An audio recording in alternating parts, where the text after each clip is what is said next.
హవ్వ ఎప్పుడు శోధనలో పడింది? భార్యాభర్తకి ఇద్దరు ఆదాము హవ్వ కలిసి ఉన్నప్పుడు శోధనలో వల్ల. ఎప్పుడైతే ఒంటరిగా ఉన్నిందో, ఒంటరిగా ఉన్నప్పుడు, సింగిల్గా ఉన్నప్పుడు సాతాను వచ్చి ఏం చేసింది? అవ్వని శోధించి శోధన ద్వారా పాపంలో పడేసింది.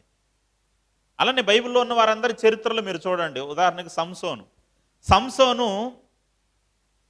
ఒట్టి చేతులతో సింహాన్ని చంపినవాడు. పచ్చి గాడిదవడ ఎముకతో 1000 మందిని చంపిన అతి బలవంతుడు, పరాక్రమశాలి. అటువంటి సంసోను ఎప్పుడైతే ఒంటరిగా ప్రయాణం చేస్తా ఉన్నాడో సాతాను ఏం చేసింది? అతన్ని శోధించి లోబరుచుకునింది. హల్లెలూయా.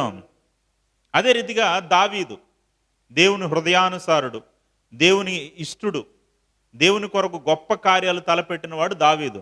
అలాంటి దావీదు ఎప్పుడైతే మేడ మీద ఒంటరిగా తిరుగుతున్నాడో అప్పుడేం చేసింది? సాతాను అతన్ని శోధించి పాపం చేసేటట్టు చేసింది. హల్లెలూయా. అలానే యేసుక్రీస్తు ప్రభుల వారు కూడా 40 రోజులు ఉపవాసం ఉండి ప్రార్థన చేస్తున్నప్పుడు సాతాను వచ్చి ఏం చేసిందమ్మా? యేసుక్రీస్తు ప్రభుల వారిని భయంకరంగా శోధించింది. చూసారా, ఒంటరిగా ఉంటే శోధిస్తుంది సాతాను. అలానే యోసేపు ఎప్పుడైతే ఒంటరిగా ఉన్నాడో భ్రష్టురాలైన ఆ స్త్రీ వచ్చి ఏం చేసింది?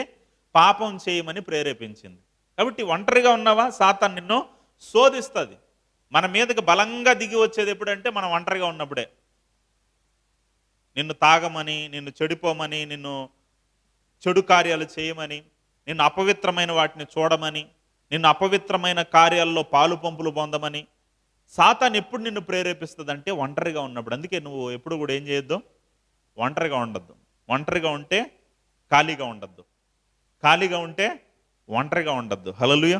ఏదో ఒక పని పెట్టుకోవాలి. ప్రార్థన చేయడము, మనం వాక్యం చదవడము, ఆత్మ సంబంధమైన విషయాలు మనం చర్చించుకోవడము, లేదా ఖాళీగా ఉన్నప్పుడు ప్రార్థనా మందిరంలో వచ్చి కూర్చొని ప్రార్థన చేయడము, ఏదో ఒకటి మనం చేస్తూ ఉండాలి. హల్లెలూయా.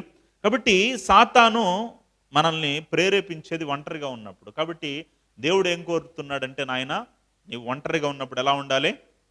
పరిశుద్ధంగా ఉండాలి. హల్లెలూయా. నెంబర్ 1 ఎప్పుడు పరిశుద్ధంగా ఉండాలి? ఇంటిలో ఉన్నప్పుడు నువ్వు పరిశుద్ధంగా ఉండాలి. నెంబర్ 2 ఎక్కడ పరిశుద్ధంగా ఉండాలి? ఒంటరిగా ఉన్నప్పుడు పరిశుద్ధంగా ఉండాలి.